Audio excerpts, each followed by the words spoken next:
ఇదివరకు 1000 కోట్ల రూపాయల అప్పు తీసుకుంటే రచ్చ రచ్చ చేస్తా వార్తలు రాసేవాళ్ళు ఎంత 14.5 లక్షల కోట్ల రూపాయలకు అప్పు వెళ్ళిపోయిందంటూ పచ్చి అబద్ధాలని అసూగా ప్రచారం చేశారు, ప్రచురించారు, టీవీల్లో డిబేట్లు చేశారు. తీరా చూస్తే ఇప్పుడు 10 లక్షల కోట్లు అంటున్నారు, అధికారికంగా 7 లక్షల కోట్లు లెక్క చూపెట్టారు. అందులో అంతకుముందు 3.5 పోను జగన్ టైంలో 4 లక్షల కోట్లు అప్పు చేసి, కానీ ప్రజలకు మాత్రం 14.5 లక్షల కోట్లు జగన్ అప్పు చేశాడన్నటువంటి కోణంలో ప్రచారం చేసుకొచ్చారు. అంటే అబద్ధాన్ని అసుగా మాట్లాడారు, పచ్చి అబద్ధాలని ప్రజలతో నమ్మించారు. అప్పుడు రాసుకొచ్చినటువంటి వార్తలు అంత గందరగోళం చేసి ఇంకేముంది రాష్ట్రం నాశనం అయిపోతుంది, అప్పుల పాలైపోతుందని చెప్పి ఇప్పుడు అమరావతికి దాదాపుగా 96,000 కోట్ల రూపాయలు అప్పులు అవ్వబోతున్నాయని రాసుకొచ్చింది నాడు. అందులో 32,000 కోట్లు ఇప్పుడు లేటెస్ట్గా తీసుకున్నారు అన్నాడు. అది కాకుండా ఇప్పుడు హడ్కో నుంచి 5,000 కోట్ల రూపాయల అప్పు వివిధ కార్పొరేషన్ల పేరుతో తీసుకున్నారు.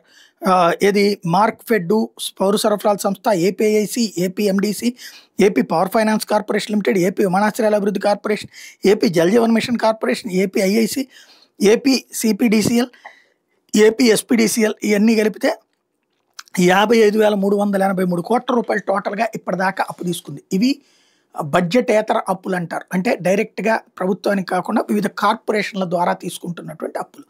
ఇలాగ మరి ఈ అప్పుల గురించి అసలు చర్చే జరగట్లేదు. అంటే ఎప్పుడు చర్చ జరగాలి, ఎప్పుడు బాగా ఫీల్ అవ్వాలి, ఎప్పుడు తక్కువ ఫీల్ అవ్వాలి, ఎప్పుడు ఎక్కువ ఫీల్ అవ్వాలి, ఎప్పుడు ఆశ్చర్యపోవాలి, ఎప్పుడు బాధపడాలి, ఎప్పుడు బాధపడకూడదు, ఇవన్నీ కూడా మనల్ని వీళ్ళు టీచ్ చేస్తారు. దానికి అనుగుణంగా మనం బ్రతకగలిగితేనే ప్రశాంతంగా ఉంటాం, లేకపోతే కనుక రచ్చ జరుగుతుంది.